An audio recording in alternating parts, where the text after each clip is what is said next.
La base de la manifestation, c'est pas forcément oui, je vais faire des affirmations positives tout le temps. Non, la base de la manifestation, c'est changer d'identité.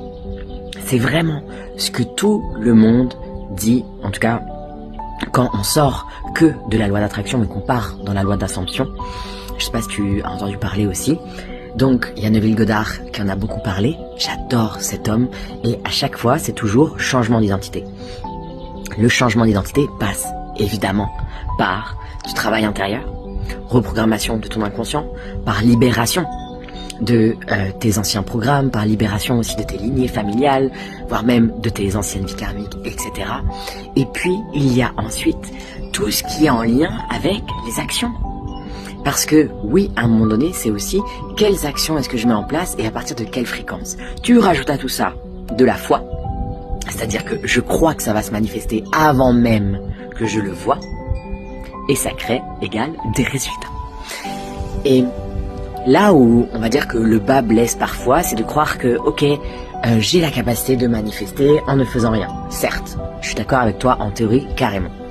Le truc, c'est que tant que t'es pas encore le Dalai Lama, d'accord, ou un Bouddha, ou un expert en manifestation absolue, bah va quand même falloir mettre des actions dans la matière, mais aussi changer intérieurement qui tu es. Et ça passe forcément par du travail intérieur. Et oui, c'est inconfortable parce que personne n'aime pouvoir se dire bon, il faut que je change ma manière de penser, il faut que je change mes émotions, il faut que je change tout en moi. Ce que je t'invite à faire maintenant tout de suite, ça va être de pouvoir fermer les yeux. Tu vas fermer les yeux, tu vas inspirer. Et tu vas te connecter à la version de toi qui a déjà tout ce qu'elle veut. Normalement, si tu es déjà dans la manifestation depuis quelque temps, tu sais déjà qui est la version de toi que tu veux incarner. Et donc tu vas te connecter directement à elle. Comment est-ce qu'elle est ?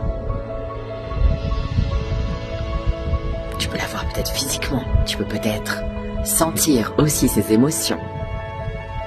Qu'est-ce qu'elle fait? Quelle énergie elle a? Où est-ce qu'elle est?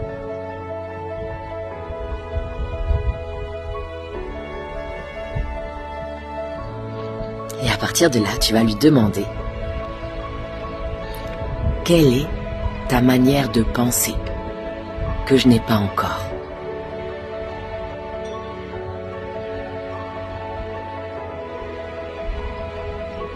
Quelles sont tes croyances?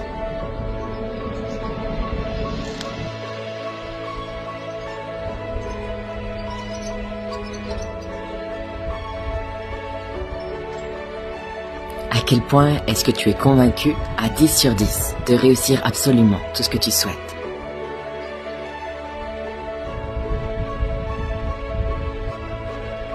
Et maintenant, tu vas imaginer la version de toi, celle actuelle.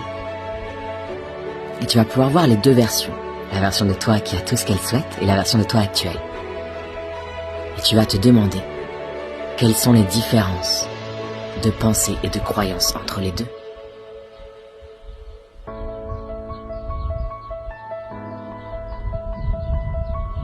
Quelles sont les différences d'énergie?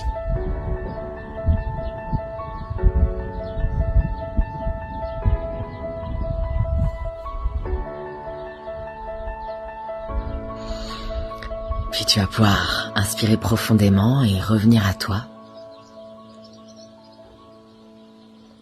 Et tu vas pouvoir maintenant ouvrir les yeux, bouger ton corps et aussi noter sur une feuille de papier quelles sont les différences que tu as pu observer. Les différences de pensée, les différences d'énergie. C'est exactement ce sur quoi tu vas devoir te concentrer. Tu sais, c'est logique de vouloir manifester et c'est aussi logique d'avoir des problèmes à manifester. Parce que il y a des parties de nous qui ne sont pas encore comme celles qu'on aimerait être. Il y a des parties de nous qui ne sont pas encore la même vibration, qui ne sont pas encore avec les mêmes pensées. Et ça demande du travail, ça demande de la reprogrammation. C'est juste pouvoir décider de le faire. Et ça, c'est ce qu'on fait ensemble, par exemple, dans mon programme Manifestation.